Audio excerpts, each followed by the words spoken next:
The end of Flutter Valley, even to this day, stands as the longest My Little Pony story ever. It's 10 parts because of the half-and-half format of the show, and that means that it's about the same length as a G.I. Joe miniseries or a feature-length movie. And it's about absolutely nothing. There was a bit of a trade-off with the show coming out so soon after the movie. The good thing is the movie's financial and critical failure cannot stop the series from being made or making it on the air. It was already well into production by the time the movie hit theaters, so the money had already been spent. However, that also meant that they got no feedback on the content of the movie, like how much the witches sucked. Therefore, they couldn't axe the idea of the pilot of the series being a direct sequel to the movie. Yeah, strap in people, the witches are back and dumber than ever. Part 1 opens the surprise jumping around some cotton ball stuff. She's part of a rather small group of ponies that will be the focus of the episode. Oh, come on, this is the pilot! You should at least be showcasing a bulk of the ponies in this. Anyway, Surprise is the pony version of Tigger. She demonstrates this by getting behind Cuddles and screaming surprise to get her to jump on Spike. Surprise frightened me! And we're introduced to one of the many bad ideas that came out of this pilot. Unfortunately, this is one of the ones that stuck. The baby ponies now speak broken English, though not quite as bad as the Grundles because it's cute, I guess. Personally, I find it irritating. I'm not alone in my opinion. Anyway, Gusty tells Surprise to knock it off because they need to move their pony butts to Flutter Valley. They're already late because Cupcake took forever to bake the cake they're bringing. Hey, better be late with a good cake than to be on time with a heaping pile of baked bads. Unknown to them, they're being watched. Hitty and the dumbass duo watching the viewing pool are of course pissed off that the ponies aren't in unbearable agony. Obviously, they weren't going to get Khan, Lickman, and Perlman back for this. Instead, Hitty is voiced by the go-to talent for evil old hags, Tress McNally, and I hope I'm pronouncing that right. Rika and Drago are both voiced by Jennifer Darling. I wanna make 'em pay for stopping the snooze. Till we get even with the little ponies too, they helped. I have an idea, Hidia. Just when I thought they couldn't make the witches any more unbearable. Hitty has plans to ruin the Flutter Pony celebration. Apparently raining on people's parades is always plan A with Hidia.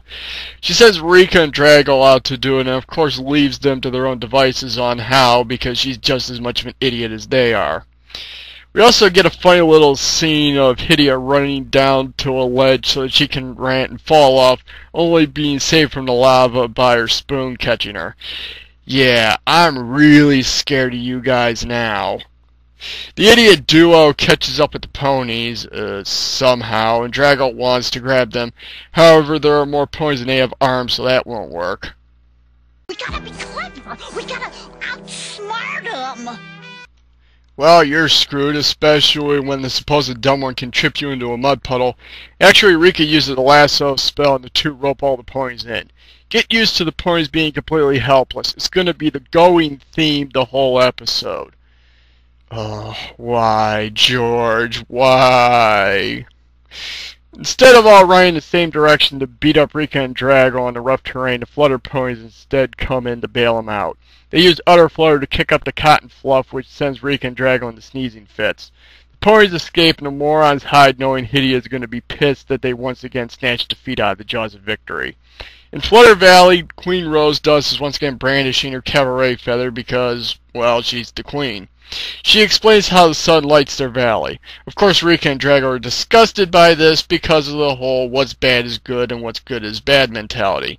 They decide to mess with things and Drago begs to do it. In the meantime, Rose Dust declares the day Sun Tuesday because celebrating the fact that there's a sun on Sunday would just be silly. This sends them into a song about how the sun is cool. It's actually one of the better songs of the miniseries, but still well below anything that the specials or movie gave us. Rika gets tired of Drago looking for spells and suggests a landslide. We're also introduced to another odd, mostly cosmetic change in this series, and that's that some of the Bush Woolies suddenly have bare arms with patterns on them. This would only show up a couple times throughout the series, Though it's another idea about the bush woolies we're going to be introduced to a little later that actually raises my ire a bit. Drago gets the landslide going and she and Rika watch. This sends everyone running for cover, worrying that the sunstone will fall to finish out the part. Part 2 opens with the landslide subsiding and the sunstone being completely undamaged and still on its pedestal. Yeah, if you're gonna leave off with a cliffhanger, come back to still hanging off the cliff, George. The landslide, in fact, turns on the witches, literally.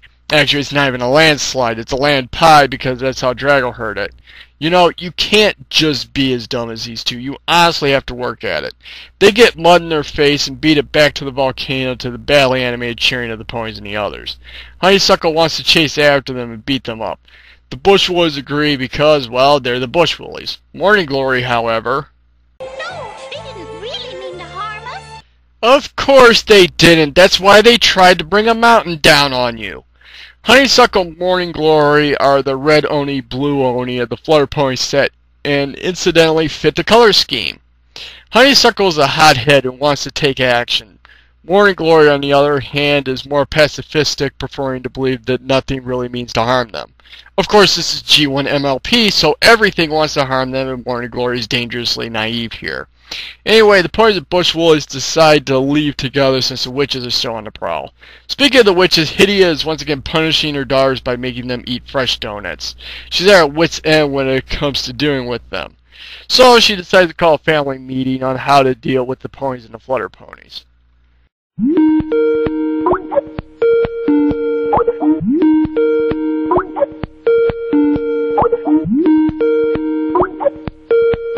They come up with a plan to have Bumble and her bees, who are suddenly relevant, steal the Flutter Pony Sunstone. The Flutter Ponies would give chase and the bees would capture them. Flutter Valley would then die without the Sunstone, and the witches could just move in. Wow, that could actually work out pretty well for them. Of course, this means Rika and Drago have to go to Bumbleland, which is a frozen forest. They give us a little backstory on the bees. They had been residents of Flutter Valley, but they're a really mean bunch, so they got evicted to this place. The two go to a lot of unneeded trouble to grab an offering for Bumble in time for the bees to find them and take them to their leader. The bees are, well, giant bees with 4 arms and 2 legs. However, they don't have 5 eyes. Sting, one of the drones, detaches his stinger when the witches are dropped off to threaten them.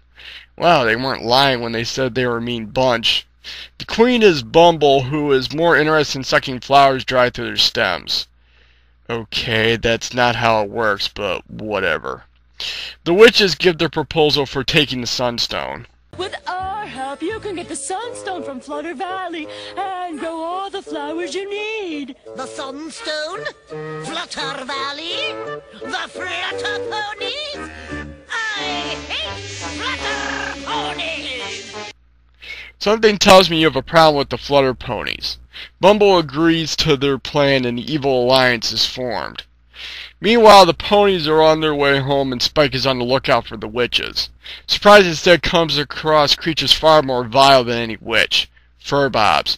I hate the Furbobs. I hate their design, I hate their voices, and I especially hate their gimmick.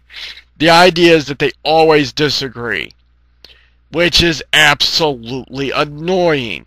The Bushwoolies always agreeing is cute, but the Furbobs' constant contradiction, particularly when it comes to facts where they both know the correct answer, is just irritating. They also represent this episode's greatest sin, padding. The end of Flutter Valley's story is not nearly long enough to fill 10 parts, so it's full of padding. From scenes taking longer than they need to things like the Furbobs just thrown in there to kill time, this episode has more padding than a hockey goalie. We're also introduced to what I really hate about what they did to the Bushwoolies here, and was thankfully dropped. They gave them names and attempted to individualize them. No! That flies in the face of what the Bushwoolies are. Aside from their leader, they're supposed to be essentially a hive mind.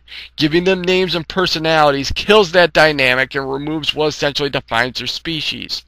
Speaking of stupid ideas, let's get back to the Furbobs subplot. The Furbobs, once we get through their arguing for arguing's sake, have been chased around by Stonebacks. Some Stonebacks then show up. Since the script says that they need to chew up scenery, they start chewing on the bridge to end part 2. Part 3 actually opens up with a proper return from a cliffhanger with the ponies and company still trapped on the bridge and Stoneback still chewing up scenery. They take the bridge out and send everyone into the ravine below. Fizzy makes a Bulbasaur descent and catches the Bush Boys and the Abominations. Surprise gets Spike and Cuddles and just dumps them in the mud. Wind Whistler, you are not surprised. The other ponies fall into the river but seem uninjured. The Stonebacks head off to chew up more scenery somewhere else. The Furbots don't know why they constantly mess with them and force them from their home, but again, they do it constantly. Oh, if only I cared. More importantly, Cuddles hurt her leg from being dumped in the mud. Since Paradise Estate's still a long way away, they decide to head to Furbobia, assuming the Dingbats can agree where it is.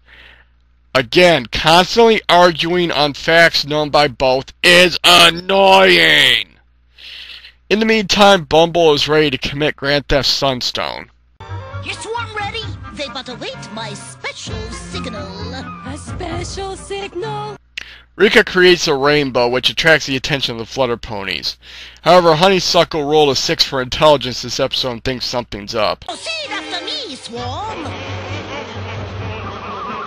That's the worst special signal I ever heard. They're bugs. Any signal will work. We closed the trap on my signal. Waspinator light signal. Bumble grabs the Sunstone, she and her swarm split. The Flutter Ponies quickly give chase as the witches get ready to move in. The bees lead the Flutter Ponies into Bumbleland. Honeysuckle thinks it might be a trap, but Rosedust brushes it off since they have to retrieve the Sunstone. Well, you're not going to get the Sunstone back if you're ambushed at Rosedust, so I would be careful.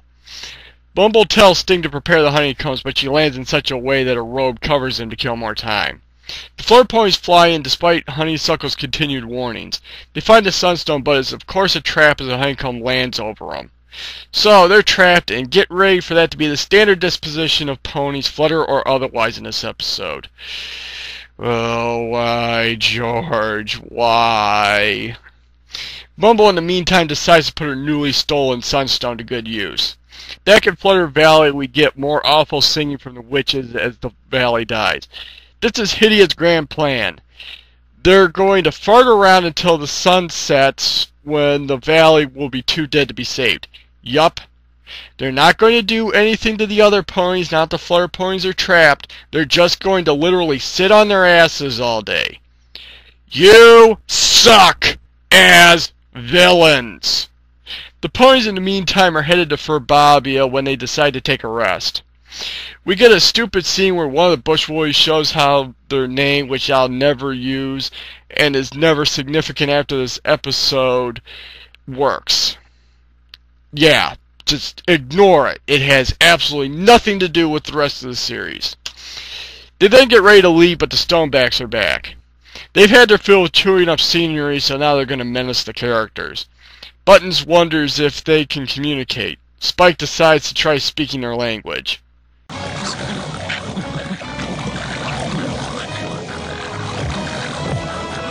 What'd you say, Spike?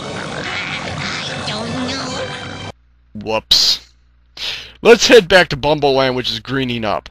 Of course, Bumble is sucking the flowers dry as fast as they're appearing. Jeez, and I thought Rika was a glutton. In the honeycomb, Honeysuckle has had it, and Morning Glory still doesn't want to accept that they've been royally screwed. Rosedust steps in to get everybody to use Utter Flutter in the hopes of blasting Honeycomb apart. Should be noted there's a hole in this thing big enough for them to fit through. Why don't you use that, your stupidness? Unfortunately, we have to keep this episode going for 7 more parts, so Bumble has your bees dump honey on the Flutter Ponies, putting an end to their escape plan. Yeah, this episode literally goes out of its way to make itself longer. Why, George? Why? Oh, Eric.